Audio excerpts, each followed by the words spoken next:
Yo guys, musta kayo dyan? Muli naman tayo nagbabalik sa aking vlog. So yun, ah biglaan lang tong vlog na to dahil papatayo ka ng na photo emulsion sa screen. Meron tayong project guys, silk screen. So naisipan ko na lang i-vlog to, wala magawa kasi kailangan ko siya antayin matuyo.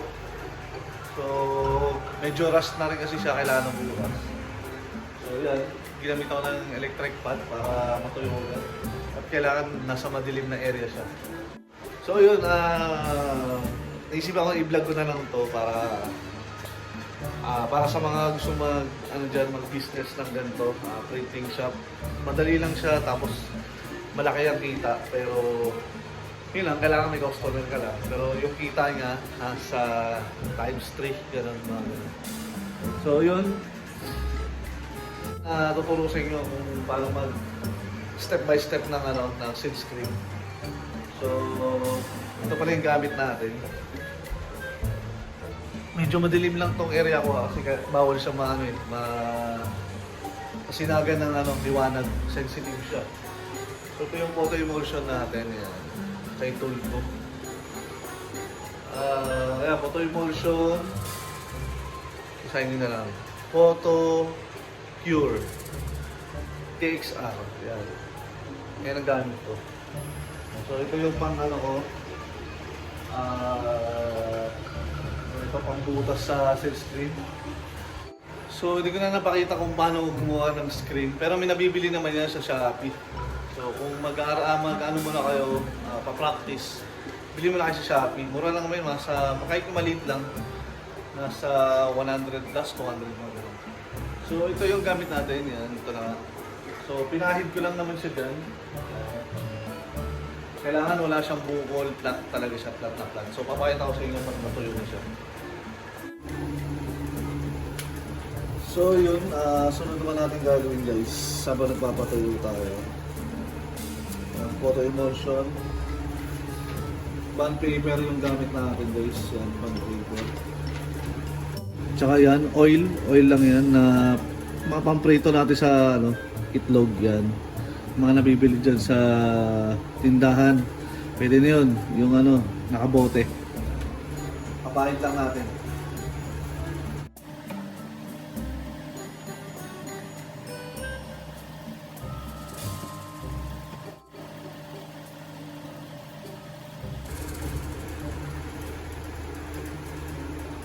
Ayan, makapansin nyo guys, kung ano siyang transparent, di ba?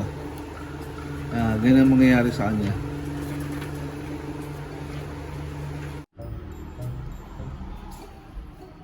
Ngayon naman guys, lalagay naman natin itong damit.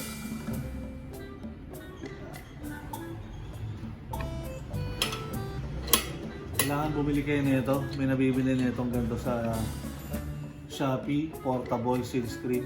Yan. Type na lang.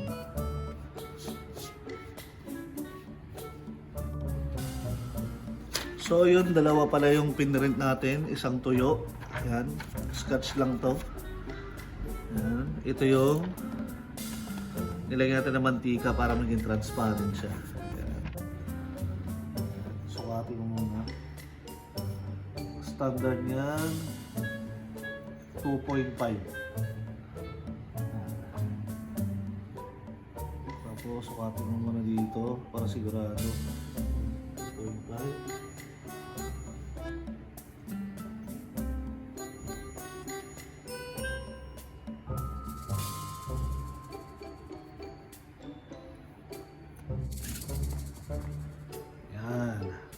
Para kasi sa patay. Yan siya guys. So, titape na natin. So, yan. Naka-tape na yan guys. So, hindi nagagalaw yan. Saka natin siya ipapatong dito. Yan.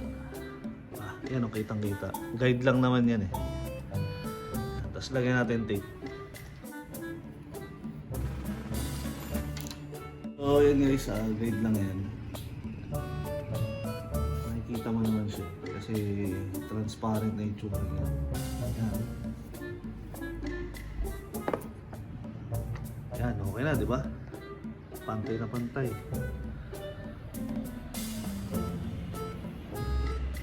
So lalagay na natin yung screen dyan. Doon siya ipapatong. So pakita ko na lang. So yun guys, kailangan nasa madilim na area kayo. Hindi naman sobrang dilim. So hindi siya manila ng araw or ilaw. Yan. Yes. Kita ba? Yan.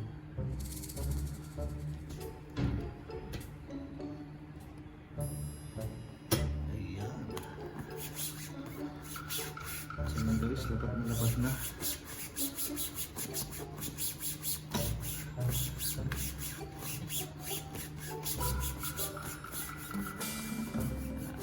Kailangan dumikit siya guys sa screen natin.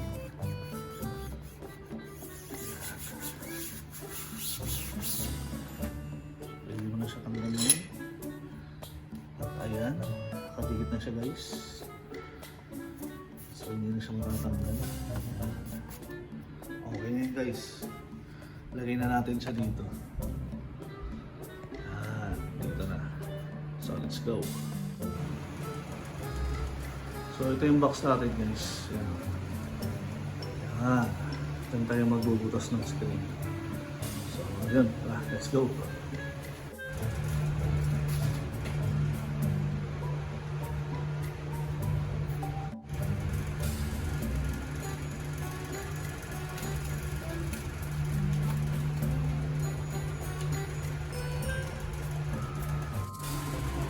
So yun guys, nilagyan natin siya ng pinatong natin siya ng may kasamang itim kasi kailangan talagang yung ilaw hindi lalabas, talagang yung liwanag doon na sa loob.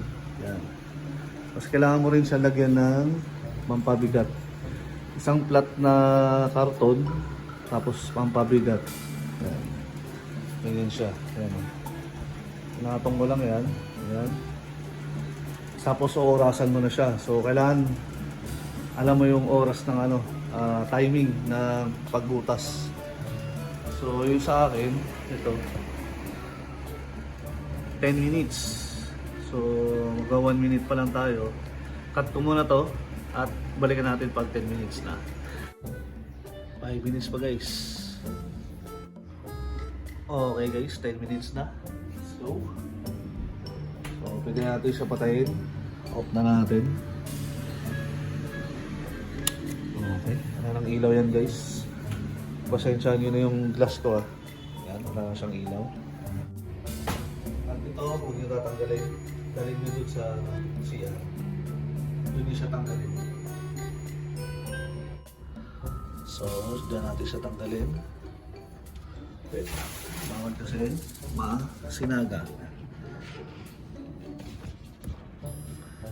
Yan.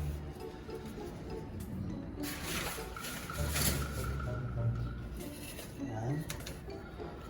Pagkalang ng likod. Okay.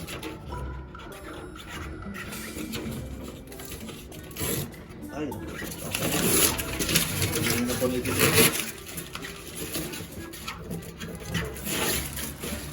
Yan. Tapos saka nyo siya basain. Tubig.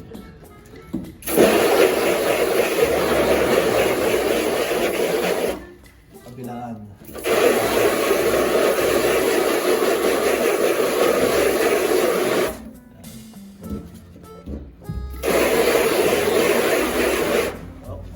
Pwede na tayo mag-ilaw pag nabasa na.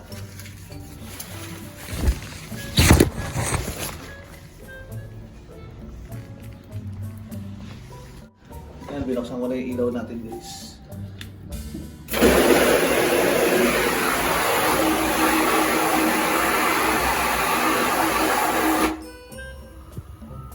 Yan guys, mapapansin nyo.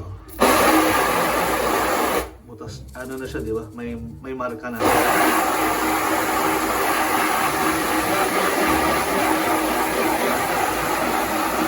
Unti-unti na mababutas yan guys.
Ayos guys, tapos na.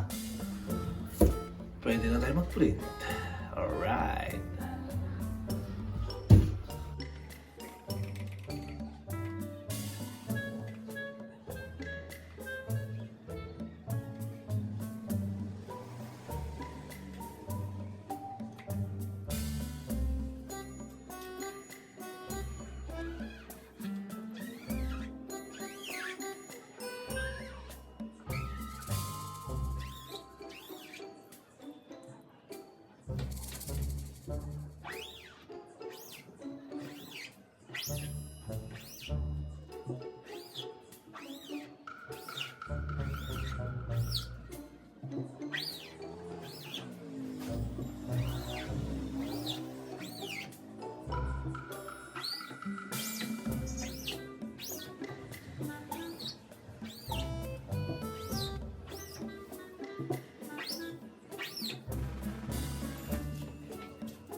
So ayun guys, tapos na tayo gawin ng screen natin. Ayan siya. Ito yung para sa harap, para sa likod. Yan. So, lagyan na natin ng tape bawat kanto. Yan. Kasi pwedeng lumabas yung mga ink dyan kung naghagod tayo. So, para malinis siya, walang mancha yung damit natin. Kailangan tubera natin. Minsan may mga dumi kasi ito yun. Kapatid na ito. Para sure tayo na hindi makamansahan yung damit. Lalagyan niya.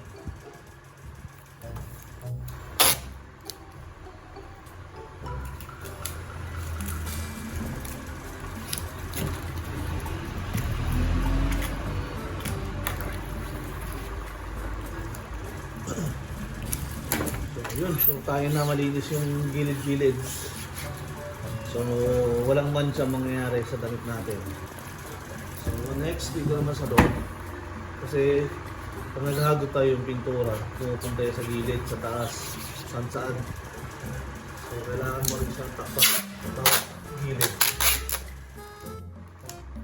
Iwasan mo lang yung design na hindi natakpan. Ayan, ganyan.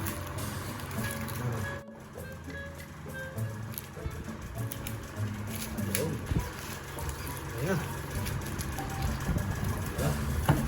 Pwede na tayo maghagod. Pero ito, tatakpan natin to kasi ito muna yung gagamitin natin una. Tapos na, ito naman yung tatakpan. So, pinanda. Okay.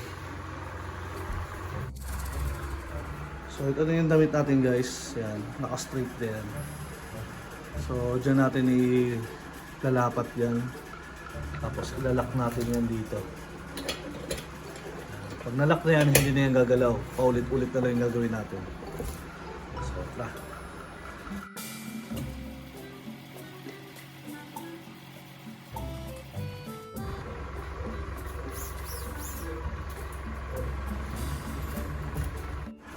Yan guys. Ayan, lapat na lapat na yan. Oh. Ayan, oh. Diba? Laging ano yan, saktong-sakto yan guys. Ayan, oh. Kahit anong angat mo dyan, sok lagi yan. Kaya hindi ka na magkakamali dyan. Ayan. Pero na lang kung mali yung paglapat ng damit. Ito kailangan yung ganyan siya. Nandito. Kailangan dito yan. Ito kailangan dito sa dulo.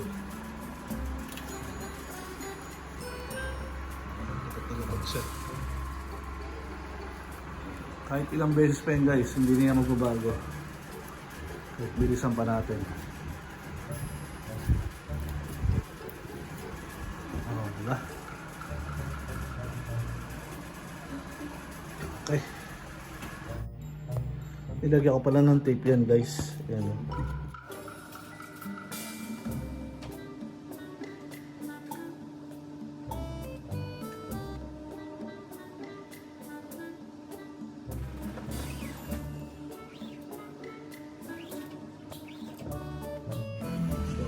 yan guys.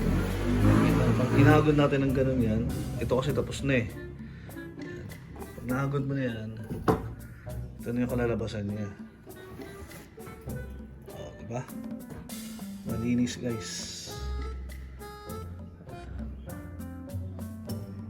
So, yan yung mga na-print natin. Yan. Yan mga sinampay ni mama. Iba sa CR na. Kasi, so yan lang yung sa labas. Yan. Tapos dito na yung sa loob.